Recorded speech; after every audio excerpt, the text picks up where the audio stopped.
Oke, Assalamualaikum warahmatullahi wabarakatuh. Selamat pagi, siang, sore, malam, lur. Kembali lagi dengan saya, Ganang Serumam. Saya lagi ke rumahnya Pak Sutiko.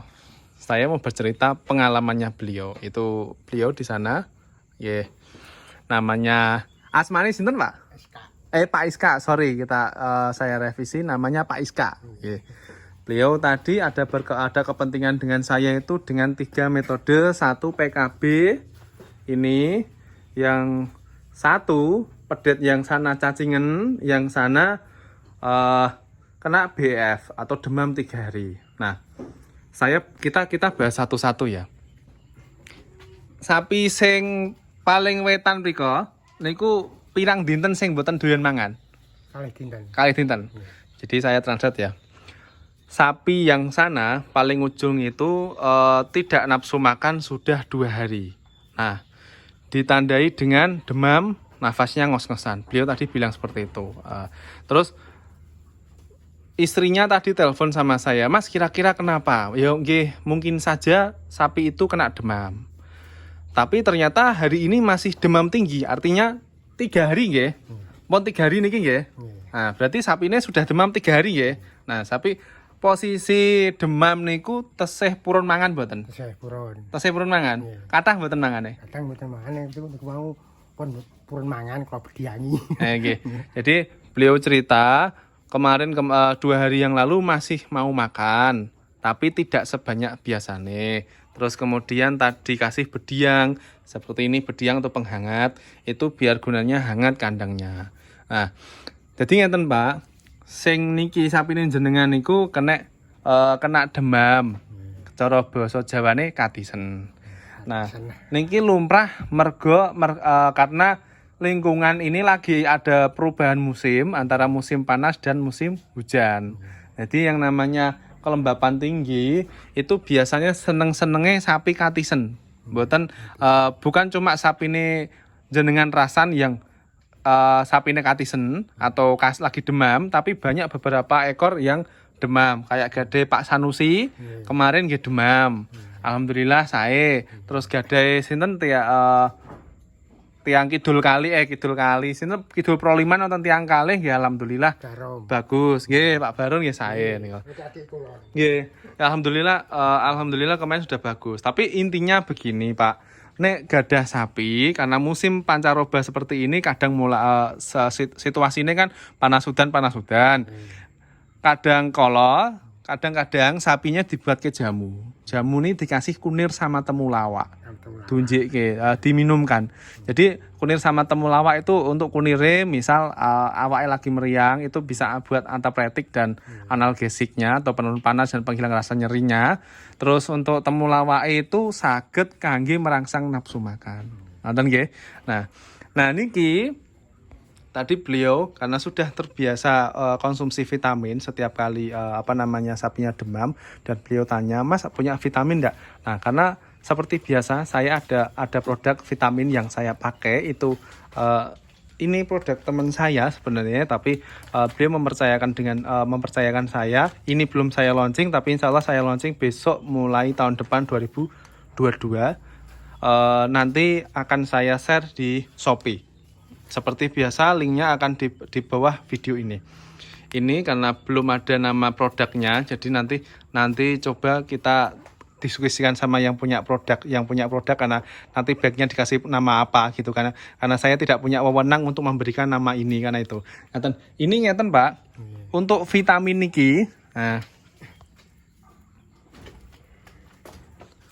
untuk vitamin niki nggih niku diberikan sehari 2 kali. Sekali minum 1 sendok munjung, 1 sendok yang paling besar nggih. Terus airnya 1 gayung mandi. Nanten nggih, seciduk. Jadi sehari 2 ciduk. Nah, jadi sekali 1 ciduke 1 sendok makan. Sing gede niku nggih. Nah, berarti sehari 2 sendok. Niki dihabiskan. Nah, ngoten nggih. Kangge sing niki sing sakit. Nah, buat sing sakit karena niki kan bunting. Jadi ampun diparingi pun sae kok ngoten. Buat yang sakit. Nah, terus kangge pedete pun jangan singgahke sik ayo berarti. Iki didosokke mriko sik ae. Obate didosok mriko sik ae. Niki. Di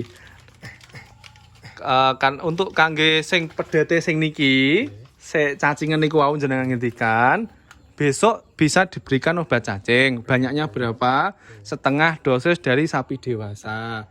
Setengahnya diparuh neh, jadi seperapat esuk, seperapat sore. Maksud? Nah, untuk yang ini tadi saya menemukan memang ada ciri-ciri lendir cacingan atau ada cacingan keluar sedikit tadi di sini. Beliau tak saranin mangke nak sing sakit niko dikasihkan obat cacing ketika sudah sembuh nggih. Jadi sing poletan mungkin diparingi obat cacing nek pun sae. Kalau sudah nafsu makannya udah bagus, sapinya udah sehat. Nah, ngoten. Terus untuk yang itu yang kedua, untuk yang pembahasan kita yang ketiga itu ini. Jadi beliau tadi tanya sama saya, "Mas, sapi ini jadi bunting enggak?" Ini tadi tak tanya sudah berapa bulan, beliau lupa berapa bulannya. Tapi tadi setelah saya PKB kurang lebih 3 bulan, Pak. Kalau enggak 3 ya 2 bulan nggih. Kurang lebih nggih. Nah, tadi tak suruh tak paringi perso. Jadi ini kebuntingannya kalau enggak 2 ya antara 2 sampai 3 bulan. Nah, untuk pakane full hijauan mawon nggih. Comboran diparingi dikasih nggak apa-apa, yang penting full hijauan sama comboran nggak apa-apa, tapi air putihnya, air minumnya itu jangan dikurangi. Nah, ngonten. Terus untuk pedete ini baru umur 7 bulan tadi tak tanya, dijual Pak Mbok? Bilangnya enggak. Nah, induknya nih si mental, ini pedetnya saya ibi limosin dulu dua-duanya karena pas posisi ada limosin. Posisi 7 bulan ini si mental juga ding, saya besi mental. Ini pinten sasi, Pak? Niki pinten sasi? Pirang sasi niki pedete? Patang sasi. Ini pedet ini umur 4 bulan, yang ini 7 bulan. Nggih, ini 4 bulan ini 7 bulan, hampir sama. Karena gini, untuk limosin dan si mental itu beda. Si mental itu dia agak pendekan tapi tinggi, tapi untuk limosin dia pendek tapi panjang. Nggak bisa tinggi gitu loh. Nah, untuk teman-teman yang punya kejadian sapi seperti ini, beliau yang demam beberapa hari, memang untuk pemberian bediang itu bagus. Tapi sebaiknya bediang diberikan jangan terlalu tinggi asapnya. Karena asap yang terlalu tinggi itu kasihan sama sapi nih. Nanti akan sesak nafas. Jadi karbon dioksidanya akan lebih dominan di dalam kandang dan karbon dioksidanya lebih dominan di dalam kandang, tapi oksigennya berkurang. Itu biasanya si sapi benar akan merasa kehangatan, merasa lebih hangat, tapi untuk jangka panjangnya kurang bagus. Karena di beberapa penelitian literatur yang pernah saya baca loh ya, itu untuk sapi yang kebiasaan dikasih bediangnya itu terlalu berlebihan asapnya, gitu, itu mempengaruhi di saluran pernafasan. Ketika di saluran pernafasan terlalu terpengaruhi, itu biasanya akan mengarah ke ISPA atau infeksi saluran pernafasan. Biasanya ditandai dengan sapi sering batuk, tiba-tiba batuk. Terus ketika sudah tiba-tiba batuknya itu agak berkepanjangan. Sapinya metabolisme normal, keadaan sapinya juga normal. Itu biasanya ada lendir di dalam saluran pernafasannya gitu, ada di daerah laringnya. Maka dari itu untuk teman-teman yang mau memberikan bediang aslinya nggak apa-apa, tapi janganlah terlalu bulat seperti itu. Nah, kalau terlalu bulat itu kasihan, tapi sebenarnya itu nggak bulat sih sebenarnya. Tadi cuma tak kasih plastik hasil saya buat PKB akhirnya bulat. Tapi sebenarnya nggak bulat karena itu yang dipakai itu serbuk gergaji. Oke, begitu aja. Terima kasih. Jadi untuk teman-teman bisa evaluasi ketika musim hujan seperti ini atau musim peralihan seperti ini, yang namanya sapi sering mudah sekali untuk yang namanya sakit. Dan kalau sudah seperti itu kita harus lebih baik menjaga daripada mengobati gitu. Oke, yang terakhir ini nih ilmu yang sudah dipraktekkan sama beliau, yang sudah saya tularkan beberapa tahun yang lalu, 2 tahun atau 3 tahun yang lalu. Beliau selalu cerita sama saya, "Mas, ketika musim hujan sapi saya selalu mencret, tapi alhamdulillah nggak ada yang mencret. Nggak ada yang mencret tadi, alhamdulillah nggak ada yang mencret. Adapun paling teksturnya sedikit tapi nggak mendekati mencret." Nah, bapaknya sayang banget sama sapinya yang ini. Dia tak kasih saran ketika mempunyai rumput yang baru dipotong, terutama pagi hari, itu kalau bisa diangin-anginkan. Ketika sapi atau kita habis mengambil rumput di lahan, tidak kita angin-anginkan, itu gimana ya? Kan kadar air terlalu tinggi, itu akan mudah sekali menyebabkan yang namanya kembung dan mencret. Kalau sudah menyebabkan kembung dan mencret, apalagi musim seperti ini, nanti akan komplikasi, ano demam, ano mencret, ano kembung, saake sapi nih.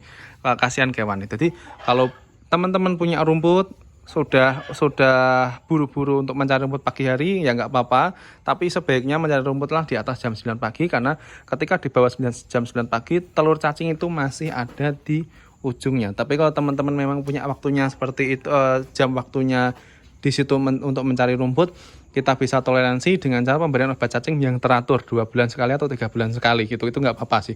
Tapi menurut apa namanya, SOP-nya nggak boleh. Tapi karena karena itu waktunya itu ya nggak apa-apa.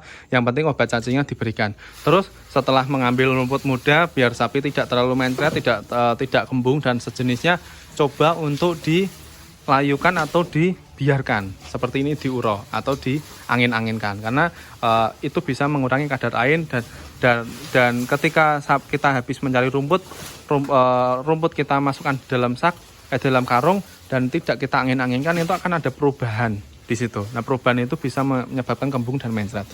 Biasanya perubahan karena terlalu asam gitu, jadi akhirnya ada perubahan terus akhirnya mencret. Oke, gitu aja. Terima kasih. Assalamualaikum warahmatullahi wabarakatuh. Sampai jumpa. Jangan lupa salat, bersedekah dan bahagiakanlah orang tua kalian. Terima kasih.